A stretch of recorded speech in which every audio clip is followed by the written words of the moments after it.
vamos a referirnos en esta ocasión a la historia, considerar la historia que es algo muy importante porque a veces uno vive y no se da cuenta de por qué pasan muchas cosas hoy o le echa la culpa de lo que sucede hoy a personas concretas de nuestra época y a veces hay que ir más lejos en la historia para ver cómo se va preparando lo que hoy nos sucede y por eso es muy bueno tener una visión de la historia que no es simplemente una acumulación de textos aglomeración de anécdotas y de acontecimientos, sino que hay que tratar de ver el hilo conductor de la historia para ubicarnos bien, para saber, yo diría incluso leer el diario y leerlo con inteligencia, leerlo entre líneas el diario, y no quedarnos ni enfrascarnos en los temas acuciantes de actualidad. La historia puede ser vista desde distintos puntos de vista, desde un punto de vista puramente cronológico, estudiando el desencadenamiento de los hechos, las relaciones causales entre un hecho y otro, y puede ser estudiada, y ese es el modo como lo voy a considerar hoy, a la luz religiosa, digamos, a la luz, mejor dicho, de la teología, desde la ciencia de Dios, tratando de considerar la historia, podríamos decir un poco como la ve Dios, no como la vemos los hombres, que estamos enfrascados en los hechos y no tenemos una visión suficientemente amplia de los mismos, sino tomar distancia, así como uno se eleva desde un avión, ve tiene una visión mucho más global de un pueblo, de una ciudad, así también elevarnos un poco y mirar a la historia como si dijéramos con los ojos de Dios, como la ve Dios de alguna manera.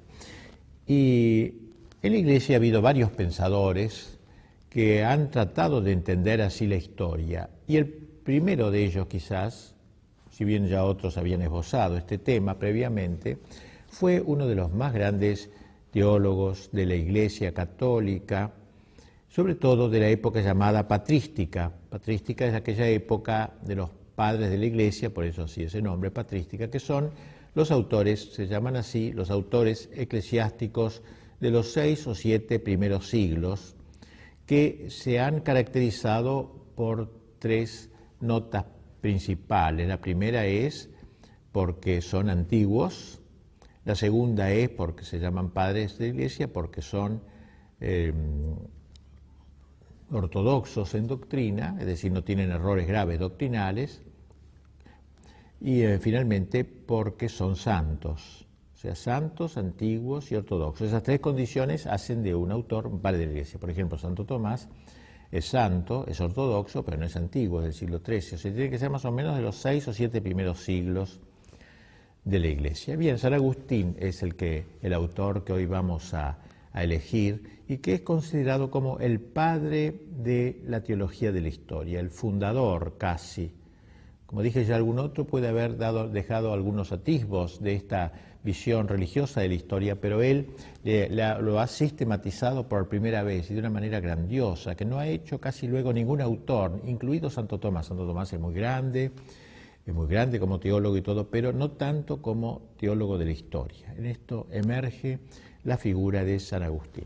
Digamos algo primero sobre este gran padre de la Iglesia, brevemente, claro, su vida, y luego mostremos cómo presenta o cómo considera la historia. Nos va a ayudar para iluminar nuestra visión de los acontecimientos. Agustín nació en un pueblito llamado Tagaste, que queda en Numidia, en el África del Norte, el año 354, de padres, al parecer, no puramente romanos,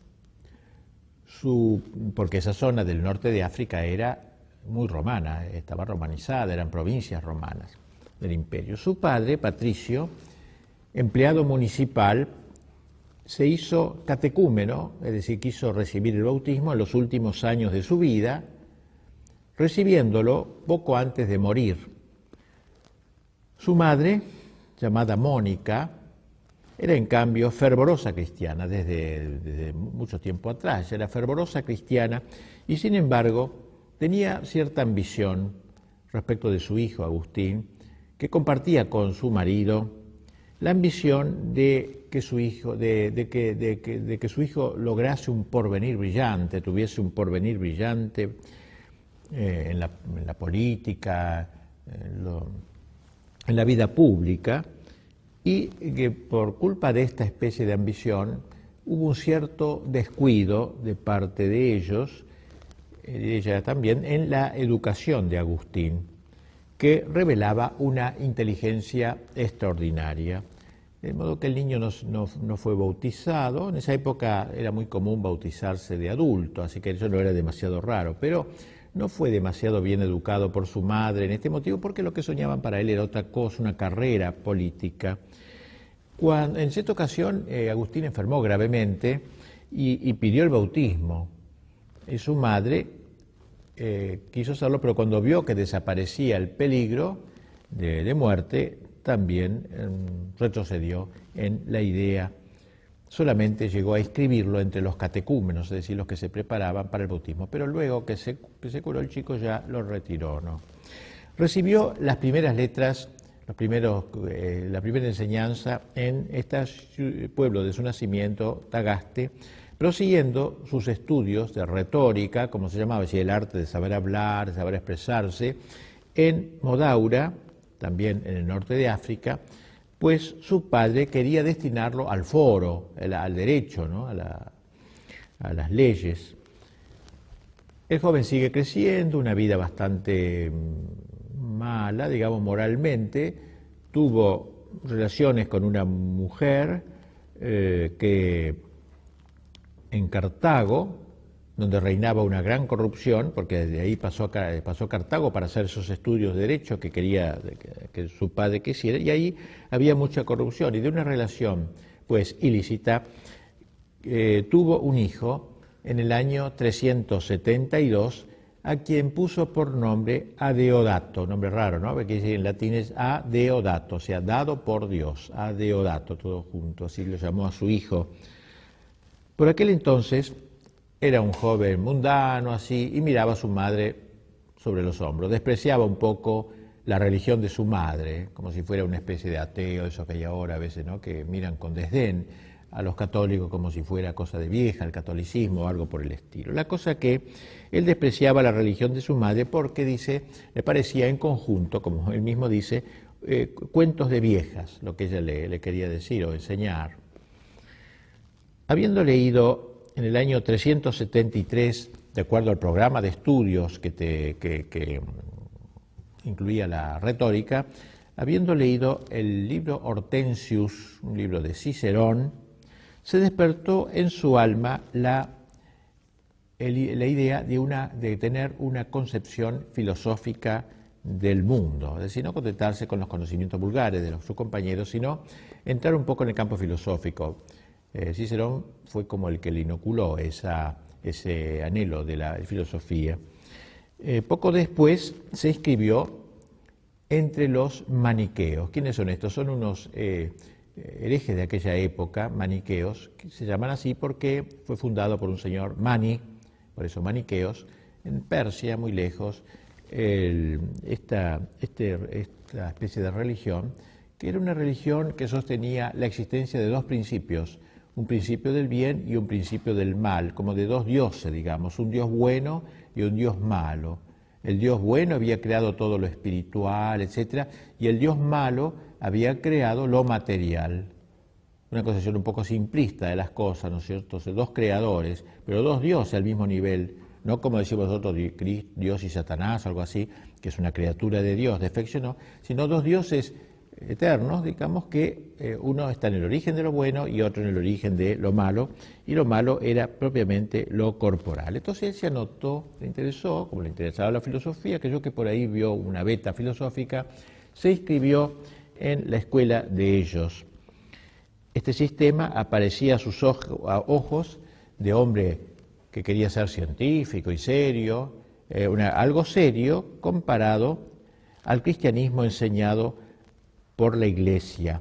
Lo veía como una religión independiente de toda autoridad. Los que seguían a la Iglesia eran propiamente repetidores, digamos, en cambio estos eran originales, eran libres, independientes, no dependían de una autoridad, un magisterio y todo eso. Eso le gustó le gustaba a él.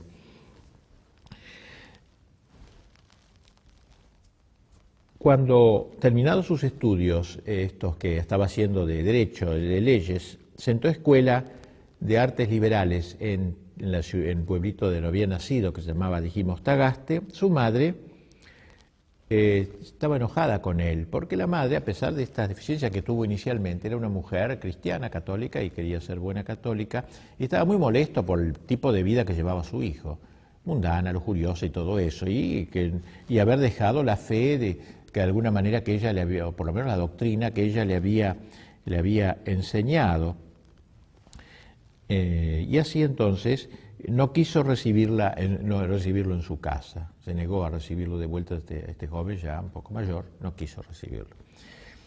Un obispo católico con el cual ella se aconsejaba y le contaba sus cuitas, su preocupación por Agustín, por la vida que llevaba Agustín, la confortó con estas palabras: no es posible, le dijo, que perezca un hijo de tantas lágrimas, porque ella había lloraba mucho cuando comentaba esto de su hijo, y claro, el obispo le dijo eso: un hijo de tantas lágrimas, Dios va a tener lástima de él, ¿no?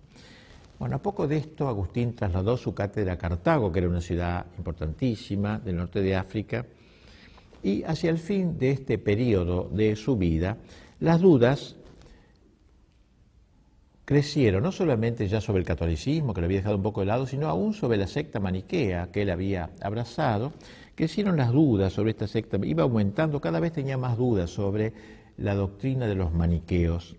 La cosmología, la filosofía de la naturaleza de estos herejes le pareció inconciliable con lo que enseñaba la filosofía griega, que era la filosofía más importante de la antigüedad, y entendió también que este dualismo de los maniqueos, de creer que había un Dios del bien y un Dios del mal, y que todo el mundo se dividía entre esas dos creaciones del bien y del mal, estaba en contradicción con el concepto que los maniqueos mismos tenían de la divinidad. Y acabó de convencerse de que esta secta no enseñaba la verdad, luego de una entrevista que mantuvo con un obispo, porque esta religión de maniqueos tenía sus obispos, todo como la católica, era una especie de imitación de la Iglesia Católica. Tuvo una reunión con un obispo maniqueo llamado Fausto de Milev, y le pareció que realmente era un charlatán, que no había fondo, que eso era una cosa sin contenido. Sin embargo, aún en Roma, donde acababa de dirigirse, de Cartago se había ido a Roma, contra la voluntad de su madre, se había ido a Roma para hacer carrera, siguió frecuentando el trato con los maniqueos, no rompió del todo con ellos. En medio de la inquietud de aquella época, también se dejó dominar por otras corrientes, el escepticismo filosófico, cierto relativismo, en fin. El hecho es que en el año 384 obtuvo, por influencias del prefecto pagano de Roma, o sea, todavía, aunque ya Roma se había convertido, el emperador Constantino, y sin embargo quedaban muchos paganos todavía, no es que se convirtió todos de golpe, y el prefecto de la ciudad, el alcalde de la ciudad de Roma, era pagano y se llamaba Símaco, un hombre inteligentísimo, que hacía la defensa del paganismo y que creía que el cristianismo había traído la ruina al imperio, etc., le consigue al joven Agustín una cátedra de retórica en Milán, sacada a concurso por el Estado. Así que lo tenemos ahora en Milán, se va a Milán, que era una ciudad muy importante. Pero no obstante esta colocación segura y honrosa, y a pesar de que su madre y otros parientes cercanos ahora le hacían compañía, se habían ido con él a Roma primero y luego lo acompañaron a Milán, se sentía interiormente atormentado, infeliz, no estaba satisfecho ni con los católicos por un lado, por lo que vimos, ni con los maniqueos por otro, con nadie, porque no solo era esclavo de la pasión todavía, sino que sus anhelos de conocer la verdad filosófica todavía no se veían satisfechos. Estaba en Milán con un cargo de profesor y ahí va a escuchar los sermones que por curiosidad nomás, que pronunciaba el obispo de Milán, que era San Ambrosio, uno de los grandes padres también de la Iglesia, doctor de la Iglesia, gran orador, y allí lo escuchó. San Ambrosio solía explicar magníficamente la Escritura, el Antiguo Testamento, como preparación para el Nuevo, y los maniqueos, aquellos que él había querido tanto antes, enseñaban que el Antiguo Testamento era todo malo, así que él empezó a oír todo eso y aprendió ahí la existencia de Dios como un espíritu puro, la espiritualidad del alma, el libre albedrío, y que todo eso que él tanto amaba, entendió que podía estar en consonancia con la doctrina de la Iglesia, es decir, que no era contradictorio lo que aceptaba en filosofía con la enseñanza de la Iglesia según la aprendía por San Ambrosio. El hecho es que resolvió convertirse y hacerse católico. Y recibió el bautismo el sábado santo del año 387 junto con su hijo, recuerdan aquel chico Adeodato que había tenido, y un amigo llamado Alipio recibió el bautismo de manos de Ambrosio, del obispo de Milán. Algunos meses después emprendió un viaje al África, pasando por Roma, y cuando estaba en Roma para embarcarse al África, iba con su madre, Mónica, que estaba contentísima, imagínense, había llorado tanto para que su hijo se convirtiese y ahora se había por fin bautizado. Estaba allí en la ciudad de Ostia, que es el puerto de Roma, para embarcarse hacia el África, y allí muere su madre en Ostia, muere su madre. Llegó finalmente a su pueblito natal de Tagaste, donde vivió por 3 años haciendo vida monástica, como si fuera un monje, como para reparar su vida pecadora anterior, con algunos amigos. Y comenzó ya a extenderse la fama de hombre tan inteligente, de su doctrina y de su piedad, tanto que un obispo de Hipona, llamado Valerio, y el pueblo de Hipona pidieron que sea sacerdote, que Agustín se haga sacerdote. Entonces el obispo, aceptando a Agustín, el obispo lo ordenó de sacerdote, aceptó ser ordenado, y desde entonces la afición que sentía por los estudios filosóficos y por las artes liberales cedieron su puesto, sin dejar de atender a ellos, a las preocupaciones de estilo teológico y a la actividad pastoral de un sacerdote. Pocos años después, el obispo Valerio lo hizo consagrar compañero en el episcopado, lo hizo ser obispo, y a su muerte ocupó la sede de Hipona, el gran obispo de Hipona, San Agustín de Hipona, se lo llama a veces porque ahí fue su sede, su centro pastoral. El obispo continuó con su clero alguna experiencia de vida monástica, de vida cenobítica, que había practicado con sus amigos antes en Tagaste, y con celo especial se dedicó a la predicación, viendo multitudes que se aglomeraban para escucharlo, siendo muy caritativo con los pobres y escribiendo tratados teológicos de controversia, sobre todo contra los herejes de su tiempo. Casi por 10 años estuvo ocupado en escribir libros contra los maniqueos, del cual había sido amigo y miembro de la secta. Contra el maniqueísmo escribe varios libros muy magníficos, queriendo ser blanco precisamente en la herejía de que él había tenido que liberarse antes de entrar en la verdadera iglesia.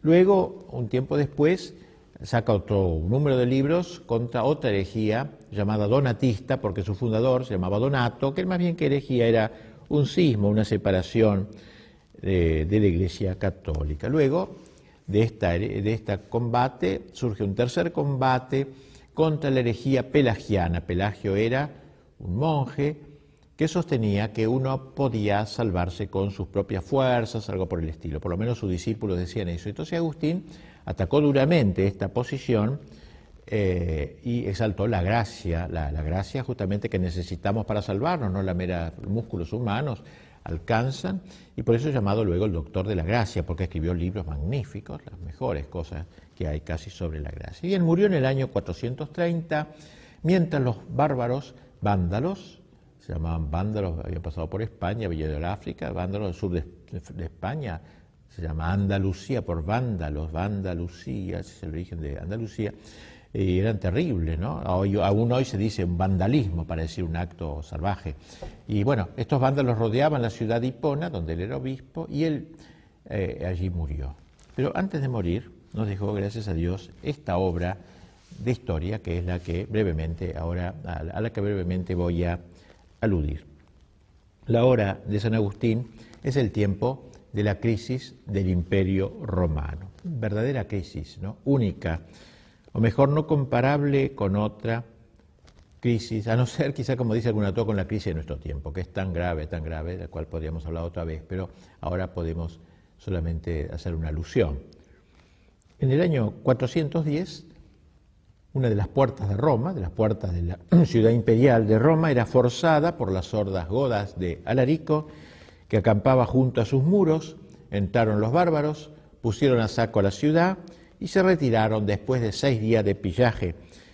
Era, entendieron los católicos, algo así como un castigo por todas las persecuciones de los emperadores romanos.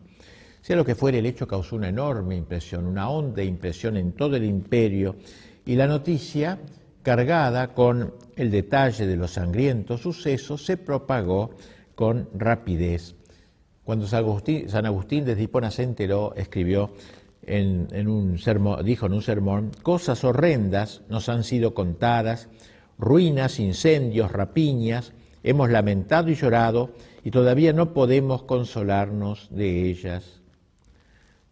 Se planteaba ya todo el problema suscitado por la caída de Roma. Se preguntaba la gente de aquel tiempo, ¿por qué ha caído Roma? Y los paganos decían enseguida, ¿saben por qué cayó Roma?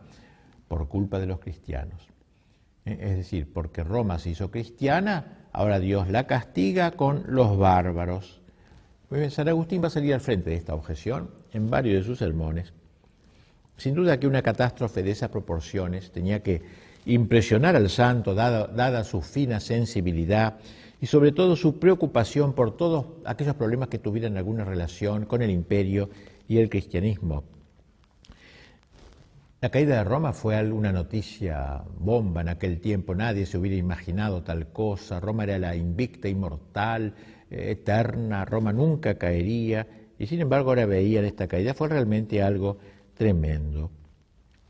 Bien, y sobre todo este hecho de que los paganos culpen de la ruina de Roma, así como de todas las calamidades del imperio, al cristianismo. Decía uno de ellos, un pagano: vuestro Dios permitió este desorden, ¿para qué sirvió la conversión de los emperadores? Bueno, y precisamente para contestar esta gran objeción, San Agustín va a escribir una gran obra que se llama De Civitate Dei, que es el nombre latino original, escribió en latín. De Civitate Dei significa acerca de la ciudad de Dios, o sobre la ciudad de Dios. En este libro va a dedicar los primeros capítulos, los 12 primeros capítulos creo, a responder a esta objeción, o sea, como una obra de apologética, y después los últimos 13 capítulos a presentarnos una visión global de la historia, una visión panorámica de la historia, que es lo que nos interesa más, porque lo primero fue una cosa del momento, una respuesta a un problema de la época. Es interesante para el que estudie historia o le interese estos temas, leerlos, ¿no? Claro, pero lo que viene más a cuento con lo que estamos tratando es la segunda parte de esta gran obra de Civitate Dei, la ciudad de Dios. Él va a decir en esta obra, y ahora si entramos rápidamente en ella porque aquí está la clave las claves de la historia que nos da, dice en ella que, dice estrictamente en un texto que es el central, el medular: dos ciudades hicieron dos amores, o mejor dicho al revés, ¿no? Dos amores hicieron dos ciudades. El amor de la tierra, el amor de sí hasta el desprecio de Dios, la ciudad terrena, y el amor de Dios hasta el menosprecio del hombre, la ciudad de Dios.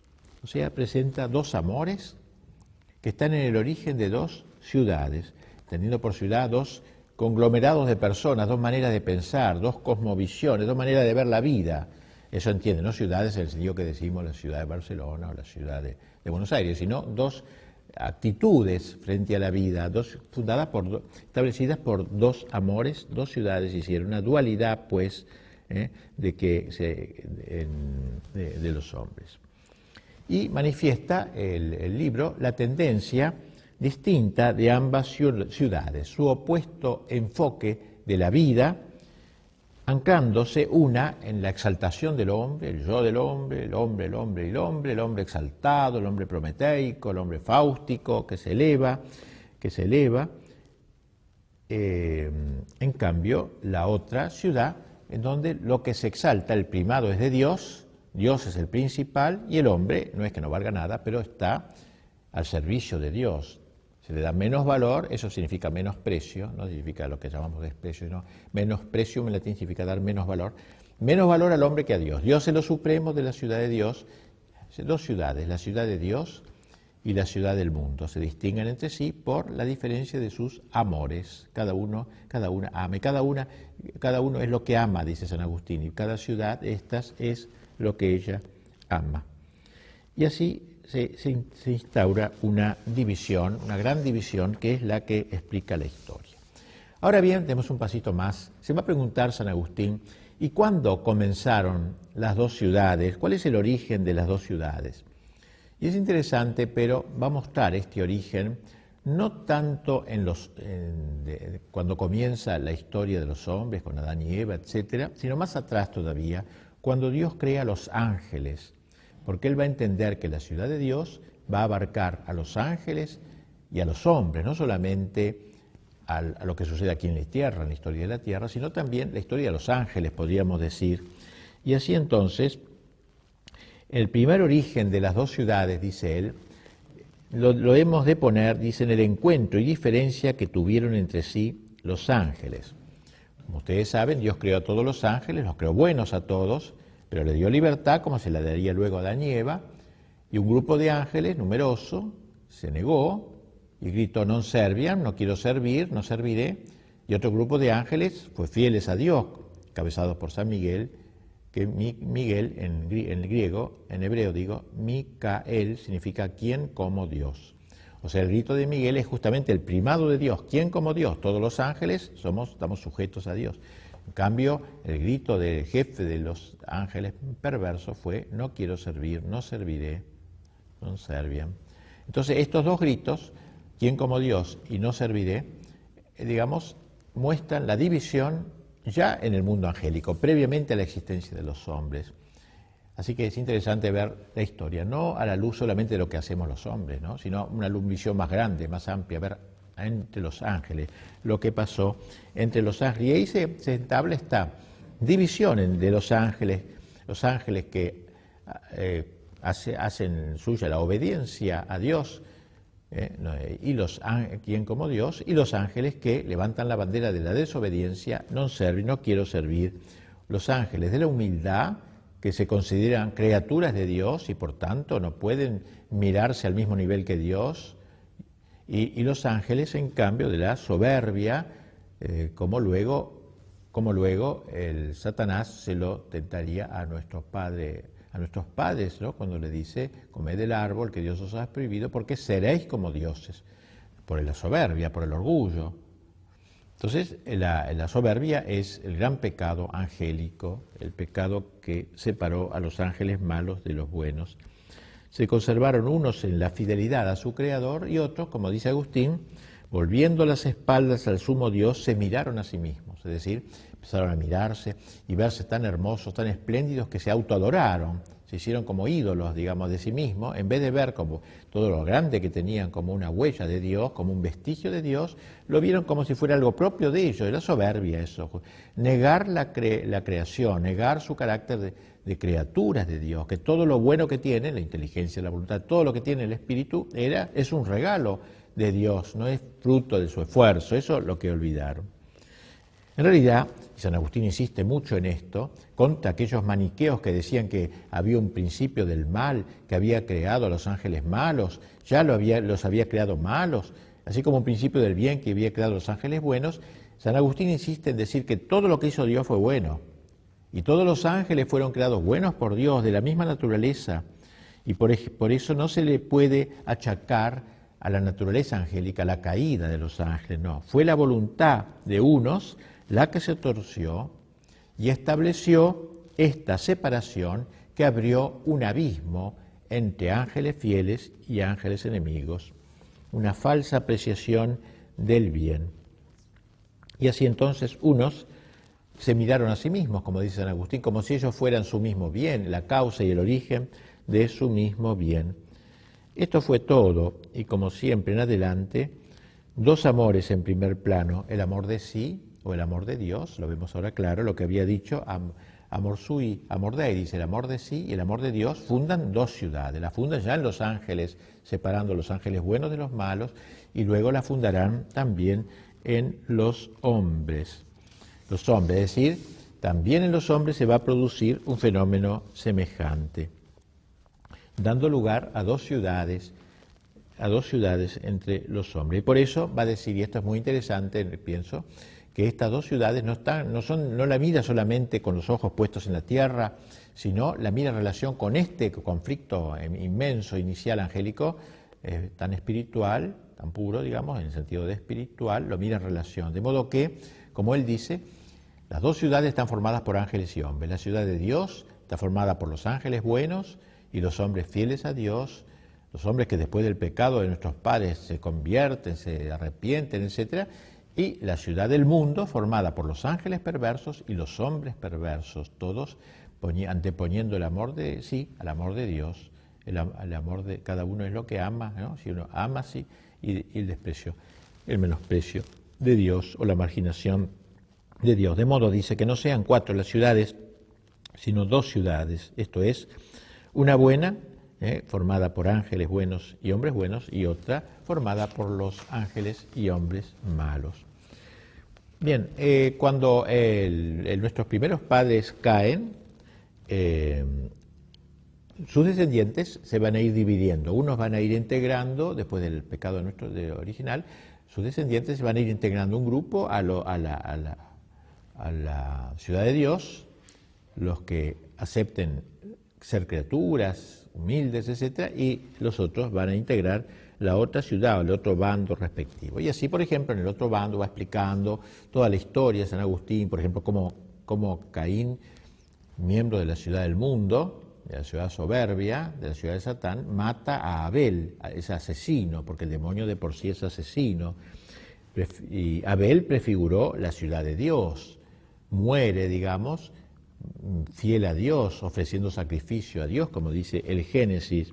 O sea, Abel sería representante de la ciudad de Dios y Caín de la ciudad del mundo. Abel es perseguido por su hermano y así también los de la ciudad, como veremos enseguida, de Dios son perseguidos por los que siguen las directivas de la ciudad del mundo. Demos un pasito más en esta explicación que da Agustín. Él dice que cada una de estas ciudades, como toda sociedad, tiene un jefe, una cabeza. Y pues bien, ¿cuál es la cabeza de la ciudad de Dios y cuál es la cabeza de la ciudad del mundo?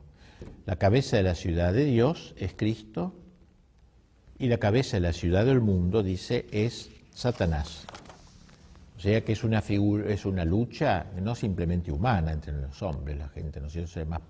Es una lucha teológica mucho más elevada. Cristo se hace cabeza de la Iglesia. Y cabeza de la Iglesia, dice San Agustín muy bien, la Iglesia no empieza cuando nace Cristo, sino de algún modo empieza ya en Abel, dice Agustín, ¿no? Porque Abel es, vimos, el primer miembro de la ciudad de Dios, ¿no? Y por eso la Iglesia empieza ahí, porque todos los buenos del Antiguo Testamento se salvarán gracias a los méritos de Cristo, pero ya de algún modo son también ellos miembros de Cristo y solamente tienen que esperar que Cristo los vaya a liberar de los infiernos para entrar en el cielo. O sea, y por tanto, la realeza de Cristo comienza desde allí hasta el Apocalipsis, hasta el triunfo final del Cordero. Cristo entonces gobierna a todos los buenos, es la cabeza de su cuerpo. Bien, si Cristo es la cabeza de la ciudad de Dios, Satanás es cabeza de la ciudad del mundo, de los perversos.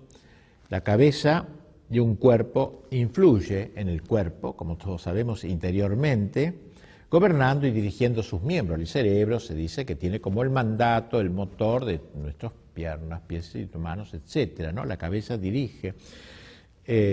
Y así, de alguna manera, el demonio, si bien no puede dirigir interiormente a los hombres, no le está permitido dirigirlos plenamente, sin embargo, tiene una dirección exterior, va llevando adelante el gran combate de los que se aman a sí mismos, de los que aman el espíritu del mundo. Cristo es pues el caudillo de la ciudad de Dios, decíamos, desde el comienzo del tiempo, simultáneo con la creación del mundo, así como Satán. Dice San Agustín de Cristo, el Señor mismo en su cuerpo, que es la Iglesia, ha sido joven en los primeros tiempos. O sea, ya desde el Antiguo Testamento, como decíamos, ¿no? De algún modo está Cristo potencialmente ya. Ha sido joven, dice, en los primeros tiempos. He aquí que Él ha envejecido, es decir, se ha hecho adulto en nuestros tiempos ahora. Vosotros bien sabéis, comprendéis que es nuestra cabeza Cristo, y el cuerpo de este jefe somos nosotros mismos. Solo nosotros y no aquellos que han vivido antes que nosotros, no. Todos los justos que han existido desde el origen del mundo tienen a Cristo por cabeza. Una linda idea, ¿no es cierto? Generalmente creemos que la Iglesia empezó con Cristo. Pues bien, para Agustín, todos los que han sido justos del Antiguo Testamento, los que han amado a Dios por sobre sí, ya pertenecen a Cristo, antes que Cristo hubiera nacido. Él debía ser, dice, la cabeza de toda la ciudad de Jerusalén, uniendo a todos los fieles desde el comienzo hasta el fin, como también las legiones y los ejércitos angélicos, para que hubiera una única ciudad bajo un único rey, un solo reino, gobernado por un mismo emperador, gozando de una paz eterna, alabando a Dios para siempre, feliz para siempre. Así entonces pinta con grandiosidad San Agustín estas dos ciudades, dos reyes, dos pueblos y dos reyes. Dios es nuestro Padre, la Iglesia es nuestra Madre, Satanás es el padre del mundo y su madre Babilonia. Pone como la sede de la ciudad del mundo en Babilonia, así como la sede de la ciudad de Dios sería en Jerusalén, visión de paz. Entre los dos jefes hay un antagonismo trágico que durará hasta el fin del mundo. Bien, ya vamos avanzando, vamos entendiendo un poquito más esta visión teológica de San Agustín que nos da sobre la historia. Una acotación a lo dicho hasta ahora. San Agustín va también a distinguir las dos ciudades, también en el sentido de que una de esas dos ciudades es peregrina y la otra es terráquea. Es decir, la ciudad de Dios es una ciudad peregrina, la ciudad terrena es una ciudad fija y estable en esta tierra. Es consecuencia del fin de ambas, que la primera no pueda tener aquí, su morada definitiva en la tierra, porque está preparada para irse al cielo, mientras que la otra vive para la tierra.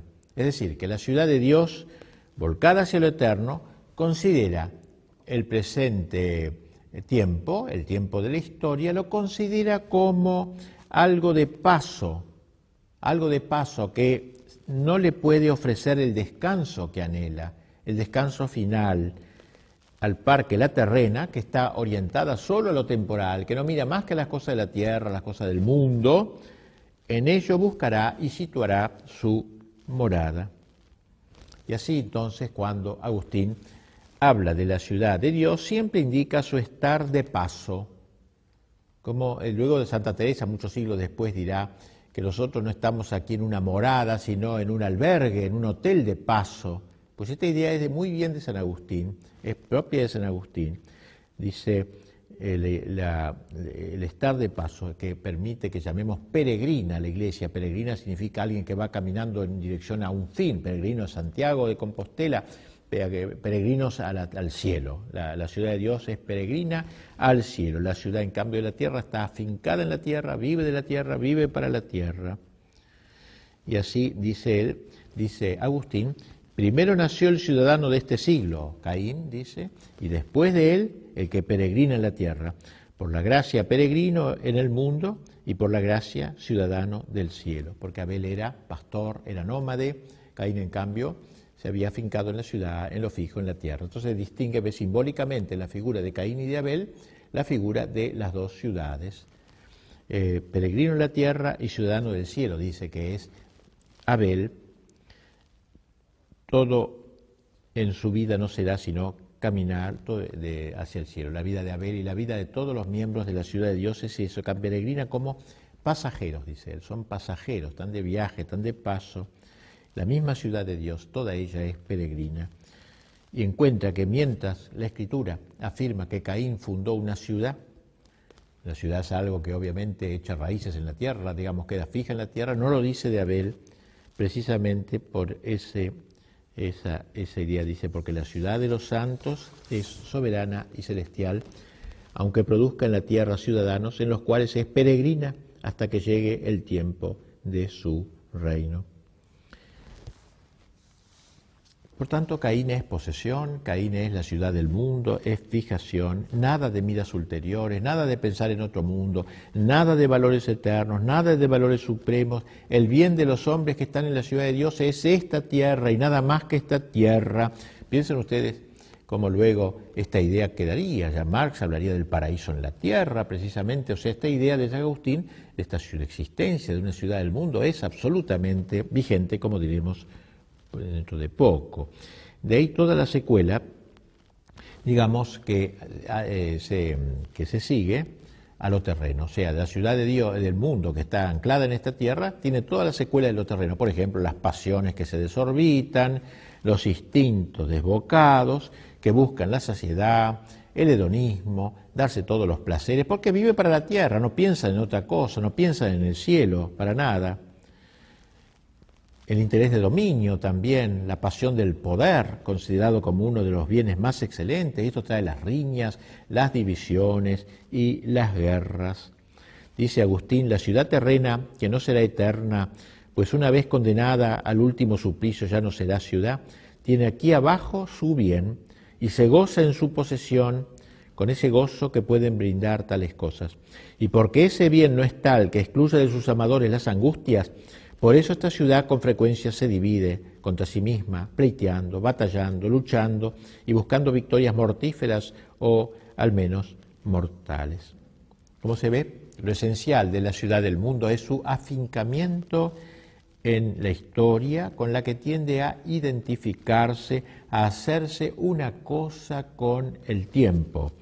Según vimos, el origen de la ciudad del mundo es absolutamente terreno. La ciudad de Dios es eterna, la creó Dios antes que los ángeles. La ciudad del mundo, en cambio, es inventada por los hombres, es terrena, ya que nace, a lo menos en sus principios, del primer acto del amor de sí que pronuncian los ángeles y luego los hombres, que es el amor del mundo.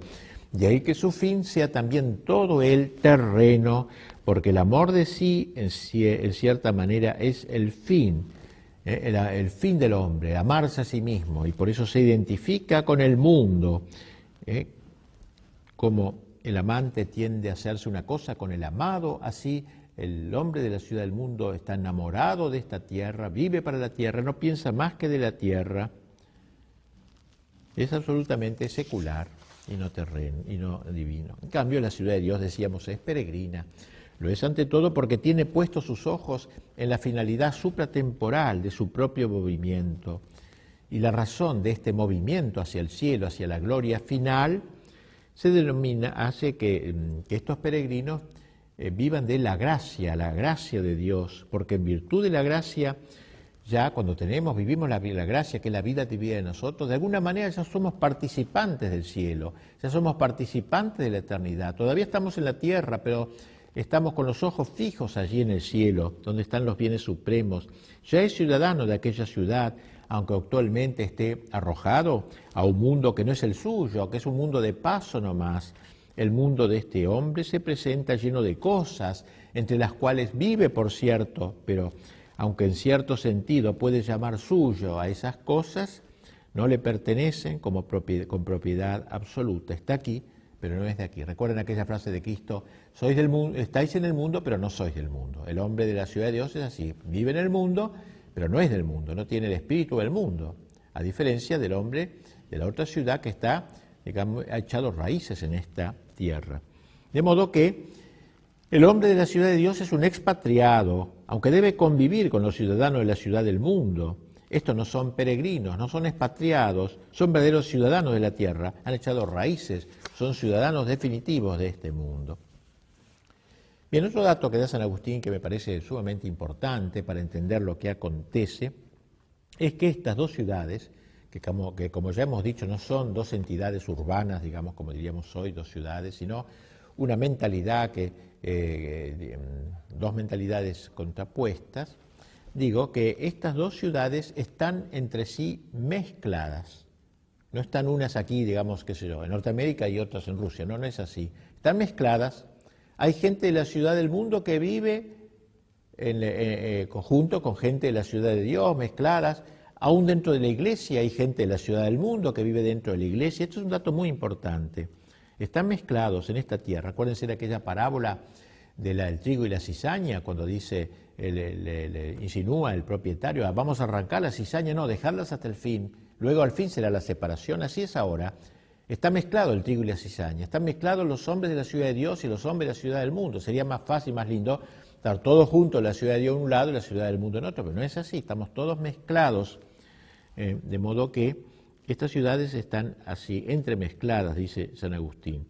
Mientras ambas ciudades peregrinan en la tierra, sus ciudadanos no siempre se hallan donde debieran estar. Pueden de repente estar fuera de la iglesia, pero su alma y su corazón ya es cristiano y se van a bautizar. En cambio, otro puede ser estar dentro de la iglesia y ser un apóstata futuro y pasar a la ciudad del mundo. Es decir, es así esa división. Algunos, aun cuando no estén en la iglesia, si son personas, aunque sean sacerdotes y obispos, que aspiran siempre a los bienes de la tierra, hombres terráqueos, hombres del paraíso en la tierra, que se dejan llevar por sus pasiones y todo eso, en realidad son ciudadanos de la ciudad terrena, aun cuando parezcan cristianos, sacerdotes y hasta obispos. Pueden ser ciudadanos, su alma es terrena, su alma pertenece a la otra cosmovisión, sin que la iglesia misma deje de aspirar a los bienes de la ciudad de Dios, la iglesia como tal, que es santa, pero sí, algunos o aún muchos de sus miembros en alguna ocasión pueden integrar la ciudad del mundo. Y pensemos que al fin de la historia, cuando, como dice el Apocalipsis, se quedará un pequeño resto de fieles, entonces querrá decir que habrá un sector adúltero de la iglesia que estará precisamente viviendo con los principios de la ciudad del mundo.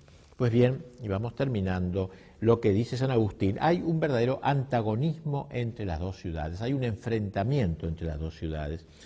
Es una tensión entre las dos ciudades que explica la historia, lo que decíamos antes, y da un sentido teológico a la historia. Uno piensa que la Guerra Fría entre Estados Unidos y la Unión Soviética, y no hay que verlo, no es tan sencillo, porque esa Guerra Fría fue una guerra dentro de la ciudad del mundo, una guerra intestina. Tanto Estados Unidos como la Unión Soviética vivían los principios mundanos. No es que uno eran los buenos y otro eran los malos, como con facilidad se dice, así como hoy se dice que los buenos son los occidentales, Estados Unidos, y los malos son los musulmanes. Es muy sencillo eso, dividir así el bien y el mal, no es tan así la cosa. Pues bien, hay un verdadero enfrentamiento, un antagonismo entre las dos ciudades. De modo que la ciudad del mundo persigue a los miembros de la ciudad de Dios, donde los encuentre. La pasión de Cristo se prolonga a lo largo de la historia en los miembros de Cristo, en la iglesia. Caín sigue asesinando a Abel, sigue persiguiendo y asesinando a Abel. De modo que los miembros de la ciudad de Dios han de sufrir, de acuerdo a aquello que dice San Pablo, cumpliendo en su carne lo que falta a la pasión de Cristo. Qué fórmula rara, ¿no? La pasión de Cristo no le falta nada. Una gotita de la sangre de Cristo, dice Santo Tomás, basta para salvar todo el universo. ¿Y qué será la hemorragia de la cruz, la sobreabundancia de la redención? Pues bien, San Pablo ha dicho que cada uno de nosotros debe cumplir lo que falta a la pasión de Cristo. No le falta nada, le sobra. ¿Qué quiere decir lo de San Agustín? Que Cristo ha querido que nosotros colaboráramos en la obra redentora con nuestra gotita de sangre, nuestra pequeña gota de sangre, nuestra astilla de la cruz, colaboráramos a llevar el peso pesado del leño de la cruz. Así que la pasión de Cristo se continúa en la pasión de la Iglesia. La pasión de Cristo se continúa en el sufrimiento de los miembros de la ciudad de Dios, perseguidos por los miembros de la ciudad del mundo. Porque la ciudad del mundo odia a la ciudad de Dios. Y cuando ve uno que defiende los principios de la ciudad de Dios, lo ve como raro, lo ve como distinto y le molesta. Es un aguafiestas digamos, de la fiesta de la inmanencia, y por eso lo quiere matar en algunas ocasiones. O si no matar, por lo menos marginarlo, perseguirlo en la sociedad. Todos los que son miembros de Cristo, vivos de Cristo, que viven en gracia y forman así la ciudad de Dios, deben así completar lo que falta a la pasión de Cristo. Esto es, en líneas generales, lo que enseña San Agustín acerca de las dos ciudades en su libro De Civitate Dei, que lo he resumido, es un libro grueso de 1500 páginas, algo por el estilo, de las cuales las primeras, como dije, la dedica a responder a la objeción de por qué se destruyó Roma, culpa a los cristianos, etcétera, que nos interesa menos para nuestro caso, y la segunda empieza desde la creación de los hombres, y ahí empieza a contar el pecado de los ángeles hasta el siglo de él, naturalmente, ¿no? Porque San Agustín no podía adivinar lo que iba a pasar luego de muerto él. Él murió en el siglo V. Entonces, ¿cómo hace San Agustín? Al llegar al siglo V, llega hasta ahí y hace un salto, un vacío, y habla del fin de la historia: muerte, juicio, infierno y gloria. Los últimos capítulos se refieren a esto, las postrimerías. Pero fíjense ustedes qué importante, San Agustín nos dejó las claves para que nosotros, con esas claves teológicas, podamos ir juzgando los hechos históricos a la luz de esas claves.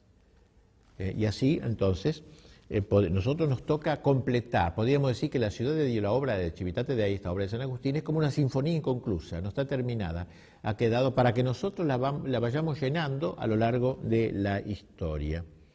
Y así podemos decir que en este proceso, digamos, aparece primero, después de muerto San Agustín, aparece la cristiandad un tiempo después, que es una sociedad de la Edad Media impregnada por el espíritu del Evangelio. Eso quiere decir cristiandad, en donde el Evangelio da forma a todo el orden temporal: política, economía, arte, cultura. En la época de los reyes santos como San Luis, de las catedrales románicas y góticas, de las universidades que nacen en esa época, la Sorbona y todas las demás universidades, Salamanca y otras. Es la época de las corporaciones medievales, en fin, de las cruzadas, de los caballerías. Toda esa época fue una época que se llama la cristiandad, porque el Evangelio impregna el orden temporal, ¿no?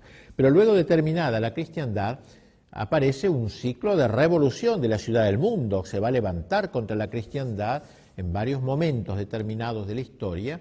Los dos principales de ellos, la Revolución Francesa y la Revolución Soviética, que ambas manifiestan la exaltación del hombre, los derechos del hombre, el orgullo por el hombre, un poco la idea de San Agustín, la exaltación, el amor sui, el amor del hombre de sí mismo que se exalta, el hombre prometeico, el hombre fáustico que quiere construir el paraíso en la tierra, el hombre que eleva la torre de Babel acumulando las piedras de la soberbia.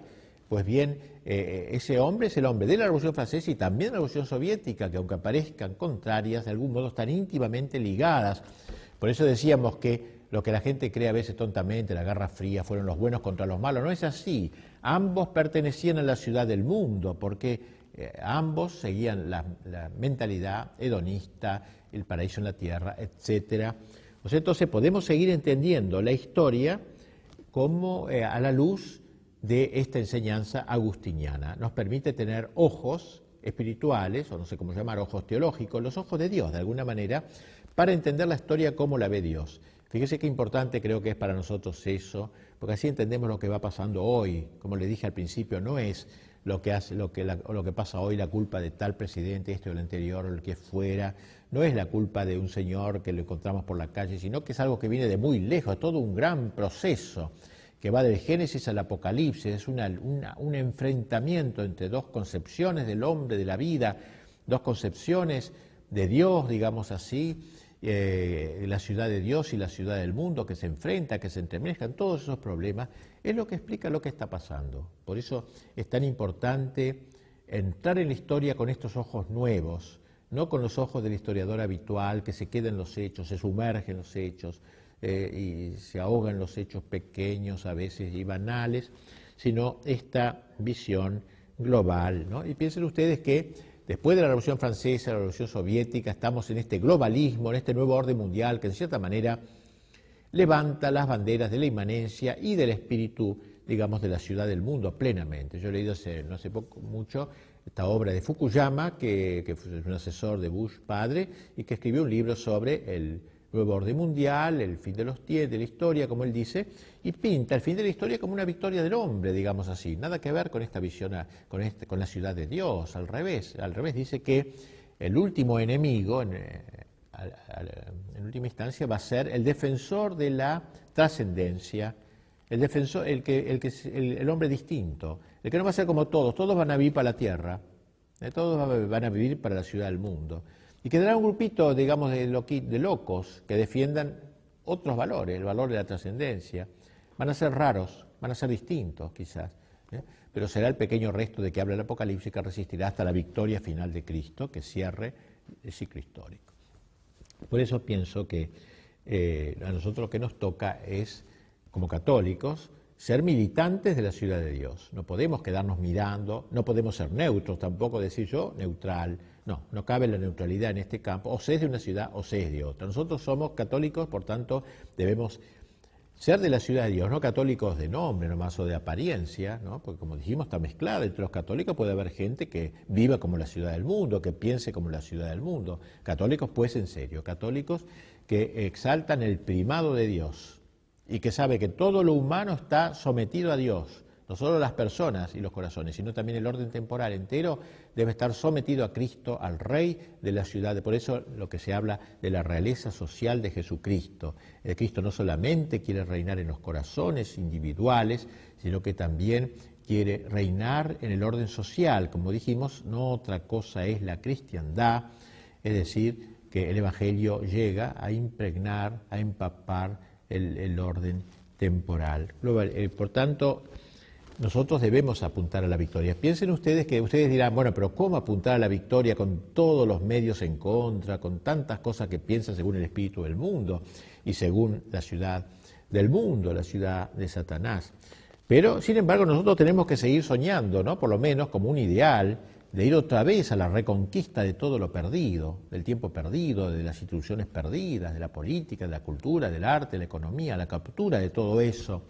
Piensen ustedes que San Agustín cuando escribía este libro, poco antes de morir, uno de sus últimos libros, estaba rodeado, como dijimos, por los vándalos. Miren qué manera, qué difícil, peor que ahora, ¿no? Aquí no estamos rodeados por bárbaros, aunque hay bárbaros ahora con corbata, que son peores que los bárbaros antiguos. Pero, por lo menos, digo, tenemos un cierto mayor margen de libertad ahora, de cierta forma. Pero él estaba rodeado por los bárbaros, acosado por los bárbaros, y se pone a escribir este magnífico libro de la ciudad de Dios, soñando con una cristiandad que no iba a ver él, la vería Carlomagno 4 siglos después, que tendría como libro de cabecera la ciudad de Dios, y se empezará a crear la cristiandad. También acá. Ahora, aunque nosotros quizás no la veamos, la cristiandad, no la podamos ver, no importa, hay que poner las piedras básicas, hay que trabajar en esa dirección siempre de nuevo, para que Cristo vuelva a ser rey, al fin y al cabo.